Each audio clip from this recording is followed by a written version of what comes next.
TDP senior నేత యనమల రామకృష్ణుడు సోదరుడు యనమల కృష్ణుడు వైసీపీలో చేరారు. కండువా కప్పి పార్టీలోకి ఆహ్వానించారు సీఎం జగన్. యనమల కృష్ణుడు తిను నుంచి అసెంబ్లీ టికెట్ ఆశించారు, కానీ యనమల రామకృష్ణుడు కూతురు దివ్యకు టికెట్ కేటాయించింది.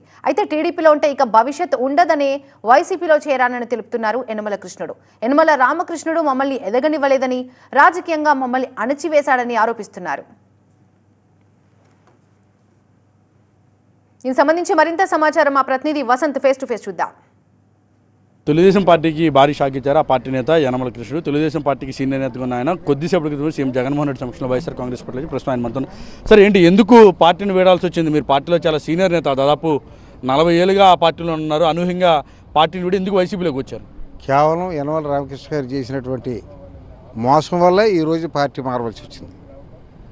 42 సంవత్సరాల పార్టీలో కష్టపడినప్పుడు కూడా కష్టపడినటువంటి కార్యకర్తను గుర్తించకుండా వారికోస్ వెయిన్స్ వ్యాధికి కేవలం 30 నిమిషాల్లో చికిత్స. కాల్ చేయండి 9989527715.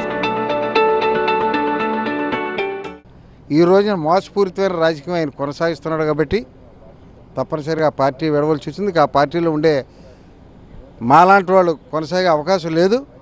యనమల రామకృష్ణ గారు మొదటి నుంచి మమ్మల్ని ఎదగనీయకుండా కేవలం నియోజకవర్గం పరిమితం చేసినటువంటి వ్యక్తిగా మేము ఈరోజు మాకు అర్థమవుతుంది.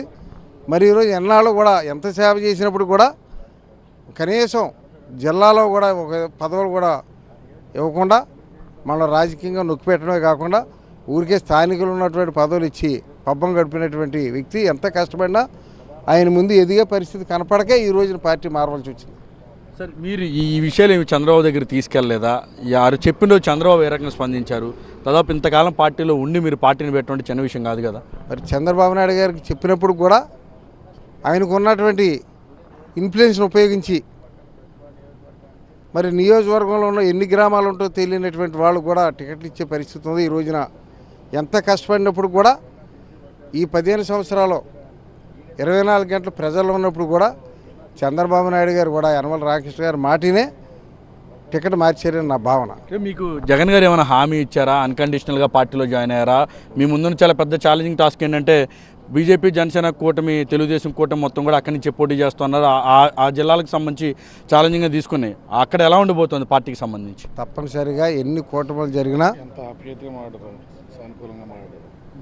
మరి ఎంత కూటములు జరిగినా ఈరోజు జగన్ గారు పెట్టినటువంటి పథకాలు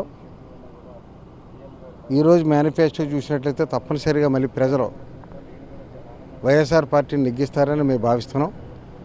కూటమిల వల్ల ఉపయోగం లేదు, ప్రజాసేవ వల్ల ఉపయోగం నా భావన. సో ఈ ప్రస్తుతం తనకు జరిగినటువంటి అన్యాయం కారణంగానే తాను పార్టీని వీడాల్సి వచ్చిందంటే కూడా ఇటు యనమల కృష్ణ చెప్తున్నారు. తెలుగుదేశం పార్టీలో సీనియర్ నేతగా ఉన్నట్టు తనకు ఎటువంటి పదవులు ఇవ్వలేదని, ఎటువంటి అవకాశాలు కూడా కల్పించకపోగా తను అవమానాలకు గురి చేశారు కాబట్టి తాను పార్టీని వీడాల్సి వచ్చిందంటూ కూడా యనమల కృష్ణ చెప్తూ ప్రస్తుతం కొద్దిసేపటి క్రితం ఆయన సీఎం జగన్మోహన్ రెడ్డి సమక్షంలో వైఎస్ఆర్ కాంగ్రెస్ పార్టీలో చేరారు. కెమెరా పర్సన్ వెంకట్తో వసంత్, TV9 సీఎం క్యాంప్ కార్యాలయం నుంచి.